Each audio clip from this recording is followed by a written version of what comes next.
Next use case है compressor का to glue. ये हम अचीव करते हैं by putting compressors on your बस और आपके मास्टर बस पे। तो चलिए कुछ एग्जांपल्स लेते हैं, how do we achieve glue.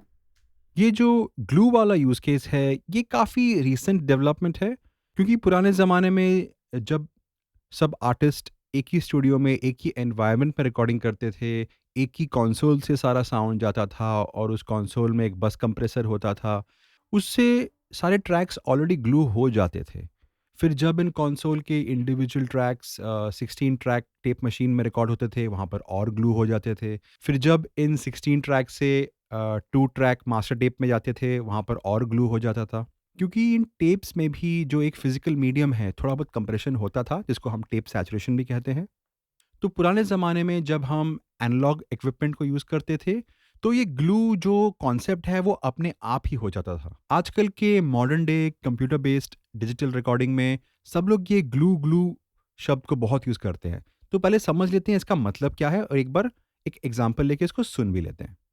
तो चलिए इस इंस्ट्रूमेंटल रॉक ट्रैक के हम ड्रम सेक्शन को थोड़ा ध्यान से सुनते हैं। इन ड्रम ट्रैक्स के ग्रुप बस पे मैं एक बस कंप्रेसर ऐड कर रहा हूँ, जो आपको एक ग्लू वाला फील दे रहा है। तो आइए हम एक बार बिफोर एंड आफ्टर सुन लेते हैं।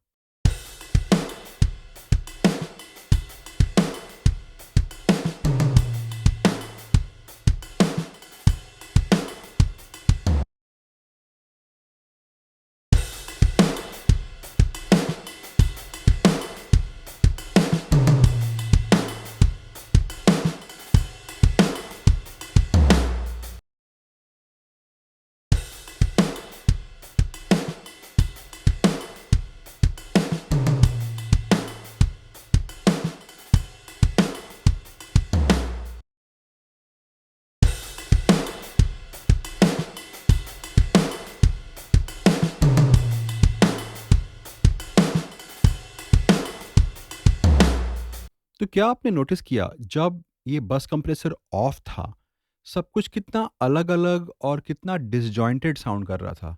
मतलब ये लग ही नहीं रहा था कि ये सब कुछ एक जगह बज रहा है, क्योंकि ये सच भी है, क्योंकि ये पूरा ड्रम किट असेंबल हुआ है अलग-अलग लाइब्रेरी से।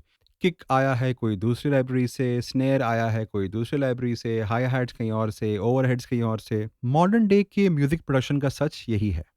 सारे साउंड्स सब अलग-अलग जगह रिकॉर्ड हुए हैं। जब से हमारे पास एक साउंड कार्ड और एक मल्टी ट्रैक डीएडब्ल्यू आए हैं, तब से हम सब अपने पार्ट्स अपने घर पे होम रिकॉर्डिंग स्टूडियोज़ में कर रहे हैं। सारे साउंड्स अलग-अलग जगह पे रिकॉर्ड होके फाइनली एक सेशन में आ रहे हैं। तो ये एक सबसे बड़ा कारण है for all the sounds to sound disjointed. तो हम एक बस कंप्रेसर के एक ट्रिक को यूज़ करके इन सारे साउंड्स को थोड़ा ग्लू कर सकते हैं। तो आइए सीखते हैं ये हम कैसे करेंगे। तो इन ड्रम के ट्रैक्स को मैंने सबको एक बस में भेजा है और बस पे एक बस कंप्रेसर लगाया है। इस यूज़ केस में भी हम रेशियो 2 से 4 के बीच में रखेंगे और हमारा अटैक और रिलीज़ का फ़ॉर्मूला है स्लोएस्ट अटैक और मीडियम से फास्ट रिलीज़। तो अब बचे थ्रेशोल्ड और मेकअप गेन। थ्रेशोल्ड का नॉब आपको उतना ही मूव करना है जब तक आपको 1 से 2 डीबी का गेन रिडक्शन मिले, बस वो लिमिट है, उसके ऊपर आप नहीं कंप्रेस करेंगे। और फिर आपको उतना ही मेकअप गेन देना है जितना गेन रिडक्शन हुआ है, मतलब 1 से 2 डीबी के आसपास ही। ऑल्सो ये फ़िल्टर नॉब आपको दिख रहा है, जब भी आपको ये कंप्रेसर में ये वाला नॉब दिखे, आपको समझना है ये लो कट कर रहा है आपके कंप्रेसर के डिटेक्टर सिग्नल पे। मतलब जो साउंड कंप्रेसर सुन के कंप्रेस कर रहा है, उस साउंड से आप लो कट कर सकते हैं। मतलब ये जो लो एंड की फ्रीक्वेंसीज़ हैं, फॉर एग्ज़ाम्पल मैंने रखा है अराउंड 100 टू 100 तक, तो ये फ्रीक्वेंसीज़ कंप्रेसर को सुनाई नहीं देंगी। तो मतलब कंप्रेसर सब्स रेंज पे कंप्रेस नहीं करेगा और जो बाकी के हैं रेंजेज़ हैं बेस, लो मिड्स, हाइज़, उन सबको कंप्रेस करेगा। क्योंकि कभी-कभी हमें इसकी ज़रूरत होती है, क्योंकि बहुत टाइम ऐसा होता है कि हमारा लो एंड परफेक्ट है, बट लो एंड में इतनी एनर्जी होती है, तो वो कंप्रेसर को इतना मूव कर रहा है कि बाकी के जो फ्रीक्वेंसीज़ हैं, वो ठीक से कंप्रेस और ग्लू नहीं हो रहे हैं। तो हम ये फ़िल्टर यूज़ करके ये सारी जो लो एंड की फ्रीक्वेंसीज़ है, उसको हम कंप्रेसर के डिटेक्टर सर्किट से फ़िल्टर कर लेते हैं। तो आइए एक बार वापस सुनते हैं before and after the bus compressor.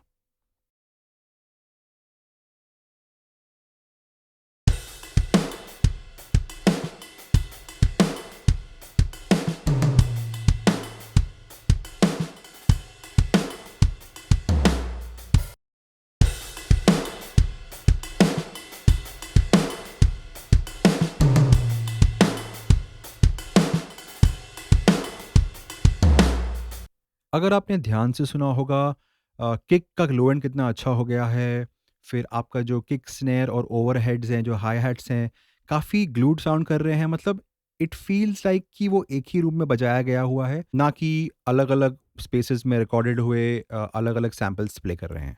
तो यही सेम चीज़ आप पूरे एक म्यूज़िक बस के लिए भी कर सकते हैं, एक पूरे वोकल बस के लिए भी कर सकते हैं, फिर आपके मास्टर बस में जहाँ पर आपके सारे ट्रैक जा रहे हैं, वहाँ पर भी कर सकते हैं। तो चलें एक बार मास्टर बस पे भी एक बस कंप्रेसर डाल के ग्लू वाले यूज़ केस को एक बार बिफोर एंड आफ्टर सुन लेते हैं।